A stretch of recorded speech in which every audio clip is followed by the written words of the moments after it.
Copenhaver's Hermetica, Chapter 5, a discourse of Hermes to Tat, his son, that God is invisible and entirely visible. This discourse I shall also deliver to you in full, O Tat, lest you go uninitiated in the mysteries of the God who is greater than any name. You must understand how something that seems invisible to the multitude will become entirely visible to you. Actually, if it were not invisible, it would not always be.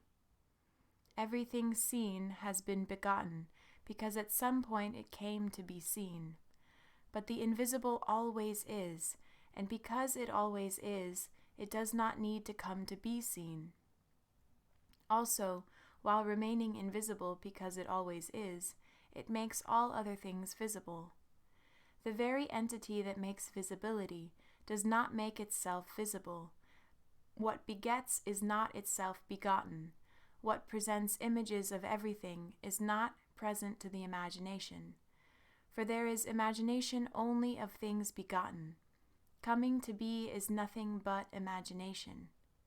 Clearly the one who alone is unbegotten is also unimagined and invisible, but in presenting images of all things, he is seen through all of them and in all of them. He is seen especially by those whom he wished to see him. You then, Tat, my child, pray first to the Lord the Father, the only, who is not one but from whom the one comes. Ask him the grace to enable you to understand so great a God, to permit even one ray of his to illuminate your thinking. Only understanding, because it too is invisible, sees the invisible, and if you have the strength, Tat, your mind's eye will see it. For the Lord who is ungrudging is seen through the entire cosmos. Can you see understanding and hold it in your hands? Can you have a vision of the image of God? If what is in you is also invisible to you, how will God reveal his inner self to you through the eyes? If you want to see God, consider the sun, consider the circuit of the moon, consider the order of the stars. Who keeps this order? For every order is bounded in number and in place. The sun, the greatest God of those in heaven, to whom all heavenly gods submit as to a king and ruler, this sun, so very great, larger than earth and sea, allows stars smaller than him to circle above him. To whom does he defer, my child? Whom does he fear? Does not each of these stars in heaven make the same circuit or a similar one? Who determined the direction and the size of the circuit for each of them? Who owns this instrument, this bear, the one that turns around itself and carries the whole cosmos with it? Who set limits to the sea? Who settled the earth in place? There is someone, Tat, who is maker and master of all this. Without someone to make them, neither place nor number nor measure could have been maintained. Everything that is in order has been made. Only something placeless and measureless can be not made. But even this does not lack a master, my child. Even if the unordered is deficient, that is, in that it does not retain the character of order, it is still subject to a master who has not yet imposed order on it. Would that you could grow wings and fly up into the air, lifted between earth and heaven, to see the solid earth, the fluid sea, the streaming rivers, the pliant air, the piercing fire, the coursing stars, and heaven speeding on its axis about the same points. Oh, this is a most happy sight to see, my child, to have a vision of all these in a single instant, to see the motionless set in motion and the invisible made visible through the things that it makes. This is the order of the cosmos, and this is the cosmos of order. If you wish also to see the vision through mortal things on earth and in the deep, my child, consider how the human being is crafted in the womb. Examine the skull of the craftwork carefully and learn who it is that crafts this beautiful godlike image of mankind. Who traced the line round the eyes? Who pierced the holes for nostrils and ears? Who opened up the mouth? Who stretched out the sinews and tied them down? Who made channels for the veins?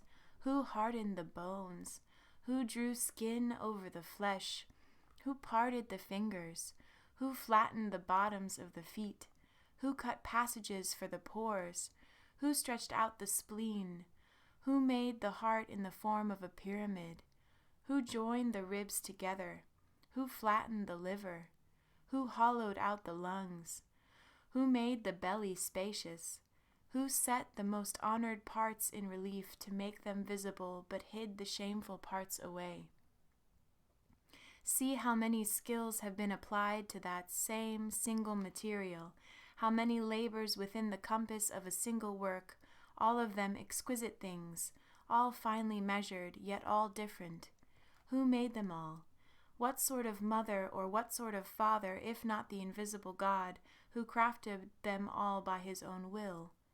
No one claims that a statue or a picture has been produced unless there is a sculptor or a painter.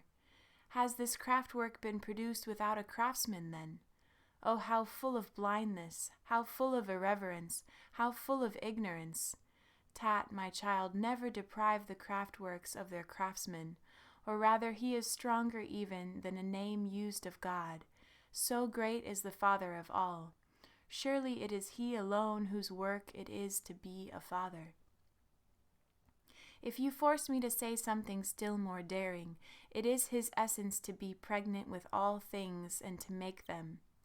As it is impossible for anything to be produced without a maker, so also is it impossible for this maker not to exist always, unless he is always making everything, in heaven, in the air, on earth, in the deep, in every part of the cosmos, in every part of the universe, in what is and in what is not.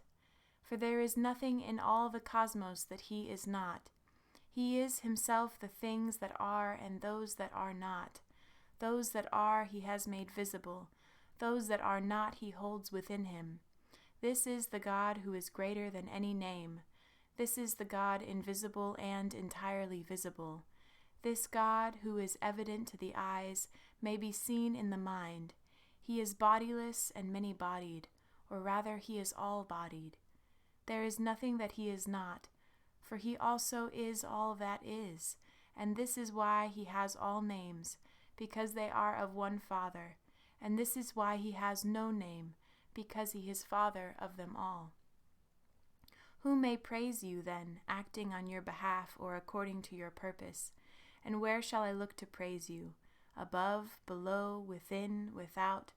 For there is no direction about you, nor place, nor any other being. All is within you, all comes from you. You give everything and take nothing, for you have it all, and there is nothing that you do not have. When shall I sing a hymn to you? One cannot detect you in time or season. For what shall I sing the hymn? For what you have made, or what you have not made? For what you have made visible, or what you have kept hidden? And wherefore shall I sing the hymn to you? For being something that is part of me, or has a special property, or is something apart. For you are whatever I am. You are whatever I make. You are whatever I say. You are everything, and there is nothing else. What is not, you are as well. You are all that has come to be. You are what has not come to be. You are the mind who understands, the Father who makes his craftwork, the God who acts, and the good who makes all things. The matter composed of the finest particles is air, but air is soul, soul is mind, and mind is God. End of chapter 5.